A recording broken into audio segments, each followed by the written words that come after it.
Inilah Sawalunto, Sumatera Barat. Kota yang terletak di lembah, diapit perbukitan di semua sisinya. Di tahun 2019, Sawalunto telah ditetapkan sebagai UNESCO World Heritage di bidang pionir penerapan teknologi modern dan transfer teknologi. Singkatnya, ini adalah kota mandiri dengan teknologi tinggi di masa itu. Untuk lebih memahaminya, ayo kita kunjungi tempat pertama, yaitu Gudang Ransum. Gudang Ransum adalah kantin dan dapur raksasa di zamannya. Bangunan ini pun dihadirkan di tahun 1918. Ya, di masa kejayaan ketika eksplorasi batubara mulai diminta besar-besaran, pastinya butuh menambah tenaga kan. Akhirnya di sini dapur sejahtera kita ini memasak buat makan 7.000 hingga 8.000 porsi setiap harinya. Ketel atau periuk ini adalah alat masak untuk 8.000 orang setiap hari dengan menggunakan uap air panas atau steam dari pembakaran batu bara. Dan itu semua terjadi di awal tahun 1900-an. Siapa yang masak dan seperti apa menunya? Juga pekerja kontrak dulu ya di dapur ini. Iya. Bukan orang Belanda pasti yang masak kan? Enggak. Kopinya ada yang dari Belanda. Kopi. Bosnya ya? Iya, bos. Yang ngado-ngado bukan ya? Orang Ketam. Tersistem Bu, jadi si Belanda yang saya tahu mereka pihak ketigakan. Kenapa? Mereka pihak ketigakan ke etnis Tionghoa bagian sini. Apa Pak? Lapek kalau bahasa Padangnya. Latek-latek tuh? Ya, lepak ya. Oh ketupat. Ketupat. Lepat. Iya. Oh lepet ya. Lepak. Menu lokal. Ini kan untuk kalau kita kan snacknya gitu. 200 meter dari Gudang Ransum, ada lubang tambang batu bara yang bisa dikunjungi. Ayo kita jalan ke sana. Satu orang 10.000.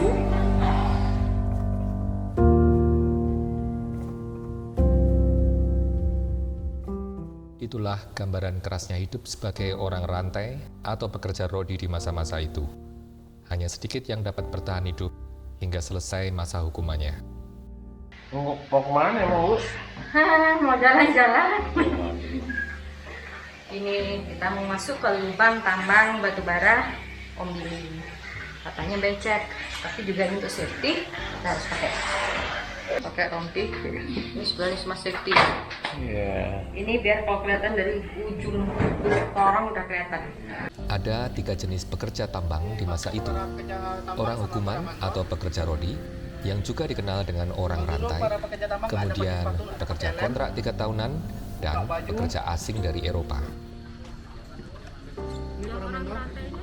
Orang rantai nih, yang para pekerja tambang, nanti kalau udah siap kerja dari keluar tambang, baru dirantai. Tangan, kaki, leher, badan. Pakai besi pemberat di kaki. Orang rantai ini harus bekerja sampai masa hukumannya selesai dengan catatan kalau masih hidup. Tahun 2006 sampai 2007 dikonservasi sama dari pemerintah Sawalunto atau dari museum. Di dalamin bikin janjang. Tahun 1930 udah ditutup sama para Belanda ini. Karena rembesan sungai tadi masuk ke lubang tambang kita. Nah, kalau lubang tambang dibuka tahun 1898. Lubang ventilasi ini. Nah, ini masih asli semuanya.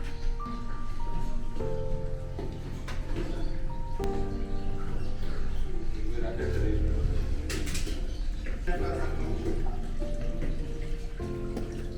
3 simpang. Ini kanan ke bawah. Kalau ke bawah ke level 2.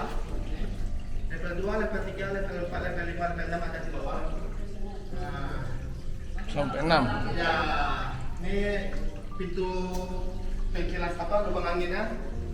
Ini pintu utamanya sini luntur 1. Kalau dibuka sampai ke luntur 1 dari zaman Belanda udah ditutup. Karena rembesan sungai tadi udah dimasuk, maka itu ditutup dari tahun 1920 udah ditutup sama para Belanda. Kalau level anggapnya kita level dari atas ke level 1 30, level 1 ke level 2 20 meter. Itu perkiraan kita. Asal aja Ya, ini bisa jadi 30 meter juga ke bawah.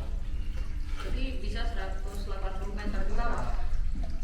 Batu bara semua. Keren. Dan 44 meter itu ada di atas, bawah. Udah 44. Ya, 44 meter. di dalam kita ini batu bara semua. Nah, Ini batu ya bara. batu bara semua nih. Boleh pegang kan? Boleh. Siapa yang? tambangnya dibikin terowongan ya Pak. Ya, Kan kalau kayak sekarang ini kita masuk ke tambang dalam. kalau di Kalimantan kan di Tambang itu- terbuka. Iya terbuka. Ya, di Solo tuh ada dua versi tambang dalam, satu tambang terbuka satu. Oh, Kalau sekarang ini tambang dalam. Oke, foto para pekerja tambang dan para mandor lagi masuk batu bara ke lori. Nanti boleh dilihat hitam ya batu bara. Lagi mengkilat. ya kita apa di bawah sungai apa? Enggak. Ya, sekarang kita ada di bawah sungai. Oh, oke. Sungai di samping lubang kita tadi. Oh, wah. So sekarang ini kita udah di bawah masyarakat. Udah 60 meter. Ya 60 meter dari atas. Zaman dulu tuh ventilasinya nggak sebagus ini Bang. Enggak, dulu cuma tumpukan batu bara gitu ya, tumpukan tanah gitu. Nah, Gila ya, orang disiksa ya. Iya. maka tuh yang masuk ke tambang tadi masuk 500, nanti yang keluar 300. Karena yang 200 tadi udah meninggal di bawah tambang. Terus didimin aja. Biar aja, yang naik nomor badan. Karena dari zaman Belanda sistem nomor, pakai besi panas di tato di badan atau di punggung atau di dada. Salah 2532 tuh lah naik nomor aja ke atas saja. Maka tuh yang dari Belanda satu yang udah ngasih dia nama. Nama kita tuh masih sama orang Belanda, data nama. Jadi kita ada nomor tuh ada namanya, Ya. Belanda punya itu. Punya. Maka tuh Belanda yang satu tuh yang mau ngasih. Dari Solo tuh memang udah mesin surat ke pemerintah Belanda. Memang Belanda nggak mau ngasih lagi. Takut dituntut lagi. Iya. Keluarganya nuntut nanti. Ya. Kalau batu nisannya nanti udah gantung. Nah, yang batu nisan itu lah. Itu dapurnya ini tambangnya, tambang terdekat. Dari sini kalau makan gimana pemerintah? Makanya nanti ada yang bisa diantar ke tambang, bisa nanti yang bisa keluar dua. Kalau di tiket ke-6 kan ya nggak mungkin ya. Nah ya, Itu diantar makanannya. yang mau jemput juga, yang mau ngantar. Ada sebagian nggak mau ngantar. Kalau para pekerja tambang nggak mau ngantar. Nah, kalau yang meninggal biar aja bawah. Masalahnya oksigen kita berebut. Nah, dulu nggak ada yang ini, tulang blower. Oksigen itu tergantung dari badan kita, oksigen kita pribadi. Misalnya maka tuh kita berebut oksigen di dalam tambang. Nah, itu musim mana Bang? Kalau ini tembus sampai menara paling tinggi tadi bang, masjid tuh kalau dibuka. Oh, Ya. oke. Nah, ini Boleh bagian angin, ujung selang angin blower. Oh, ini udara segar nih. Ya, kalau nggak ada ini mungkin saya nggak berani bawa mbak, abang ke rumah tambang. Sini ya bahaya ya. Ya, masalahnya kalau bertiganya udah berebut angin kita, oksigen. Sangat menyedihkan mendengar kondisi pekerja rodi atau orang rantai di masa itu. Mari kita sekali lagi kembali ke gudang Ransum untuk mendengar soal manajemen kesehatan di masa itu. Di rumah sakit. Jadi kalau sekarang ceritanya kalau saya kembalikan ke zaman sekarang, rumah sakit ini hadir ibaratnya BPJS gitu Bu. Bagi Eropa, bagi Belandanya atau bagi Tionghoanya, mereka dapat BPJS yang bagus kita. Tapi ada kelas-kelasnya. Jadi bagi kriminal politik apabila mereka sakit, mereka bakalan menahan karena beda perlakuan Bu yang bakal didapat. Dulu kriminal politik atau nenek moyang kita dulu yang bekerja di tambang itu rata-rata meninggal karena penyakit cacing tambang, karena penyakit kolera, karena penyakit kusta. Jadi kan kalau mereka meninggal nantinya batu nisannya cuma catat dengan nomor.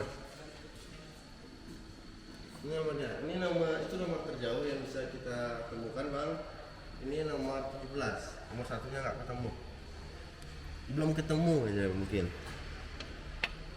Jadi batu nisan orang Kerja tambang. Sawalunto pekerja tambang dulu nggak pakai nama, jadi pakai nomor yang tadi. Karena Bukan pekerja tambang. Saya khususkan ini batu nisan buat kriminal politik. Oke, ini kita selamatkan, bukan kumpulin. Batu nisan ini kan saking banyaknya. Ini batu nisan. Iya. Iya Bu, bener Bu. Saking banyaknya Bu, di masyarakat ada yang jadikan anak tangga, ada yang jadikan pagar. Saking banyaknya dan ada yang memang dirusak atau dipecah buat ngambil besinya. Batu bara dari Sawalunto atau tambang Ombilin dibawa dengan kereta api ke pelabuhan Emmahaven atau sekarang disebut Teluk Bayur dengan menggunakan kereta api melewati trek yang terjal.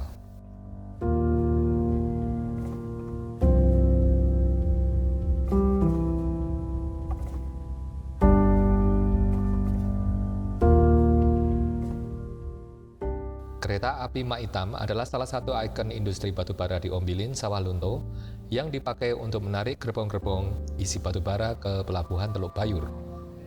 Mak Hitam artinya paman hitam dalam bahasa Minang.